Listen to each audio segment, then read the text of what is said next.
So today we're going to look at a very strange deck. When I first looked at this deck, I was very confused. I looked at it and I went, how the hell has this won anything? This looks like a mess. This is Earth Machine Burn. So this basically just makes use of a lot of different burn tools inside an Earth Machine engine, because a lot of the good burn cards are Earth Machines, and uses that to try and incrementally just kind of hit your opponent with lots of little burns to eventually just take them out. And it's very strange. We have Ground Cerberus in here, which is, again, a boss monster that never really saw a lot of play.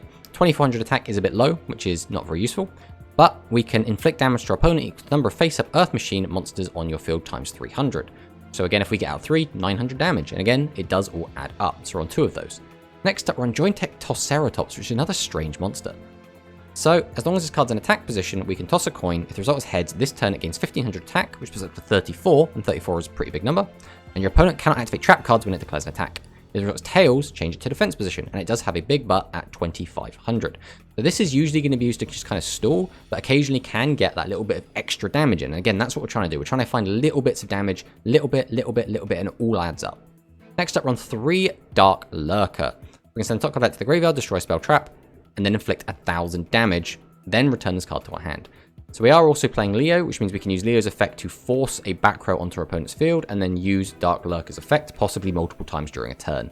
So this card can do 1000 or 2000 or 3000 damage in a turn, usually no more than that. But also 2600 butt is quite big. A lot of decks will struggle to get over this. There are a lot of cards that can deal with this, such as the All-Seeing Harvey, which is a newly released card that can just pop a monster to 1500 or more defense while it's face down. But a lot of decks will struggle to get over that 2600. A lot of decks tend to cap out at 25, or they need to do something specific to reach over that 25 threshold. This card can just be really good defensively. Next up, Thestalos the Firestorm Monarch, probably the worst Monarch, but we can take a random card out of our opponent's hand and then deal damage to our opponent equal to the monster's level if we hit a monster. So if we hit level 7, 700 burn, and again, all these little burns do add up. Next up, Jointech Raptor. During the turn you normal summon this card, send the top 2 cards of each player's deck to the graveyard, and inflict damage to your opponent equal to the number of monsters sent to the graveyard by this effect times 100. And if you have a face-up equipped spell card on your field and you inflict damage to your opponent, you can change blah blah blah blah blah. That doesn't matter, we're not playing any equipped spells. The important thing is, we're milling and we're burning. So again, it's only going to be a little bit of burn, but it all adds up. And this is another Earth Machine, which means it does work with the rest of the deck. Next up, Cork Trooper. So if you have no other monsters on your field and your opponent has 2 or less spell/trap cards on their field, inflict damage to your opponent equal to the number of spell traps on their field times 300, which means the maximum this is going to get is 600. And we cannot use 2 Cork Troopers in one turn because they have to be the only card on our field. I suppose technically we could summon Cork Trooper and something else, use its effect, tribute both for Lurker, then use Lurker's effect to pop a back row and then summon out another Cork Trooper and do it again. But other than that, this card is kind of awkward to use. But again, little bits of burn and it all adds up. Talking of little bits of burn, Dynamo Might. During the turn you normal summon this card, inflict 300 damage to your opponent. So again, just little bits of burn, all add up. Next up we have Abare Ushioni. So toss a coin, if the result is heads, inflict 1000 damage to your opponent. If the result is tails, you take 1000 damage. So it's a very funny kind of card, but if you do get the call right, 1000 damage is quite a lot for a single card, especially a card that could be normal summoned without any tributes. And then we have Slot Machine PG7, which during the turn it is normal summoned. We can add 1 monster that has a coin tossing effect from your graveyard to your hand. This is going to be the Abare Ushioni or the Jointech Toceratops. So this card's a little bit sus because we're only on the 1 Ushioni and only the 2 Toceratops. So a lot of the time I found that I was drawing this card before I had the coin tossing effects in the graveyard. But, you know, being able to reuse the Ushioni can be pretty good, and Toceratops just being able to get a big butt monster back to our hand and tribute away is pretty good. Next up, we have Rapid Carrier Earth. So, if your opponent has 3 monsters on their field, shuffle 3 Earth Attribute Machine type monsters from your graveyard into the deck. Special summon 1 Earth Attribute Machine monster from your hand face up to the field. This turn, your level 6 or lower monsters cannot attack. So we'll use this to cheat out our Toceratops and our Ground Cerberus, which again, Toceratops can sometimes get in for damage, or it could just be a wall, and Cerberus will be that little bit of burn that sometimes will be the last little bit we need to close out a game. So Leo, again, we can give our opponent back a spell trap, and then we get an Earth Machine back to our hand. Again, these are only going to be our Ground Cerberus or our Toceratops, but it's useful. This can be good, and being able to modulate the number of spell traps our opponent has can be useful for something like Cork Trooper or our Dark Lurker.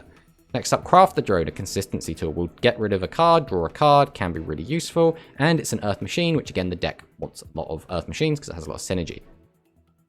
Next up, Monster Reborn. So we can special summon a monster from either graveyard face up to the field. So this can be really good again. Triceratops is fine to be Monster Reborn. Ground Cerberus is fine. It can just get a little bit burning. We can bring back a Dark Lurker and use this effect to inflict another 1000. Or we can bring back some other tribute fodder or one of our opponent's monsters. So it's very, very versatile. And it's probably the best legend spell for just inflicting damage without attacking. Now, the best one would probably be something like Dark Hole if we wanted to attack our opponent. But if we want to just use effects to inflict effect damage, Monster Reborn is probably the best option we have. Next up, we're on 3, Pot of Arrogance. We are on a very low spell count, a very high trap count, which means Pot of Arrogance is always going to be able to find a home in this deck. We always want to have some sort of consistency card, and when we have so many traps, this is always going to be the best one. And then finally, the last spell card of the deck is Hot Off the Press. So if you have a face-up Earth Machine type monster on your field, send an Earth Machine type monster from your hand to the graveyard, your opponent takes the bottom 5 cards of their deck, shows them, inflict damage to your opponent equal to the number of monsters among them times 400, your opponent places the shown cards on top of their deck in any order. But not only do we know what's coming for our opponent, but we also potentially can burn them for up to 2000 damage. If all 5 are monsters, 400 times 5, 2000. 2000 burn from a single card is huge. That is a quarter of our opponent's life points. So this isn't always going to hit the 2000, but it should always be hitting around 1200, 1600, which is still really, really good. Next up for the traps, we have Counter Cannonball. When an opponent's monster declares an attack, send 1 card from your hand to the graveyard. Inflict damage to your opponent equal to the level of the attacking monster times 200. So if our opponent attacks us with a boss monster, let's say a level 7 monster, we're getting 1400 damage, which is pretty good. If our opponent attacks us with something like a maximum, we can inflict maybe 2000 damage, which again, 2000 damage, or even just the 14, is really good from a single card. Obviously, we have to discard a card from our hand, but that is a small cost to pay to get such a large amount of burn damage in. Next up, we have a brand new card, Amusey Annoyance. So when a card is sent to your opponent's graveyard during their main phase, inflict damage to your opponent equal to the number of cards in their hand times 300. Then if you activated this card when a card was sent from the deck to the graveyard, you can send 1 random card from your opponent's hand to the graveyard. So again, this is in here primarily just to burn. Ideally, our opponent's going to send 1 card immediately, go down to 4 cards in hand, and we will then immediately burn them for 1200.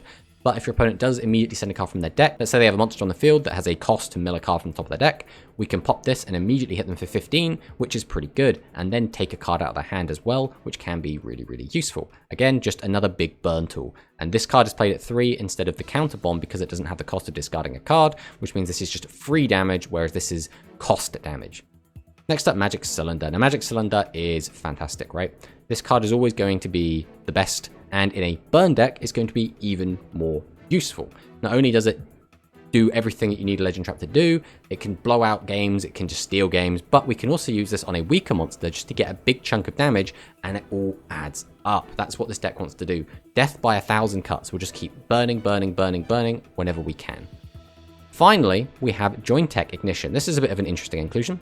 But if an opponent's monster declares an attack targeting your face-up Earth Attribute Machine type monster, the targeted card cannot be destroyed with a battle, and then if you have a level 7 or higher Earth Attribute monster on your field, you can destroy the attacking monster. So this can protect our boss monsters, as well as if we protect a Triceratops, your opponent is likely only going to have 1 monster that can attack over this, so we'll protect it and then kill the only thing that can stop it. And if it's Cerberus, again, we can potentially protect it, and then you can use its burn effect the following turn. So it can be useful. It's probably the most sus included in the deck, but I can see it. So this is the deck. It is interesting, to say the least. I've actually had quite a lot of success with this deck, which I didn't expect to have. I thought maybe this, won a few gimmick tournaments, maybe people weren't taking it too seriously, but this deck does actually have legs. It can perform quite well.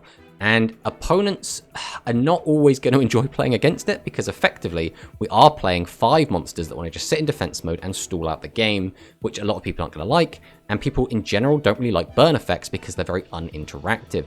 At least with a Red Eyes burn style deck, your entire deck isn't facilitating that burn. You're kind of playing a beatdown strategy that also burns. This deck isn't really that. This deck is more of your stall burn that you might remember from other TCGs or from Master Rule.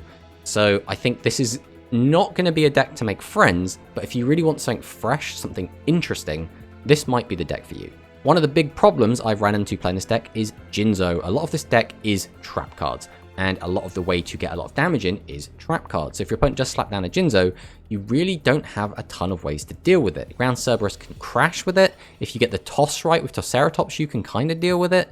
Again, Thestalos can ram into it and deal with it, but there isn't a lot of stuff in the main deck. So for the side deck, which I haven't actually been using a side deck for this deck thus far, I'd probably include something to deal with Jinzo, maybe Aquila, because it can deal with level 6s. That will also help deal with Vanity's Fiend.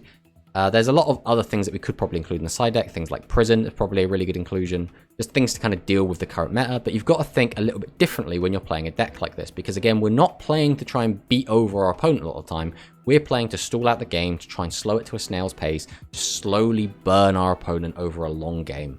But yeah, let's look at some replays so I can show you what I've been talking about.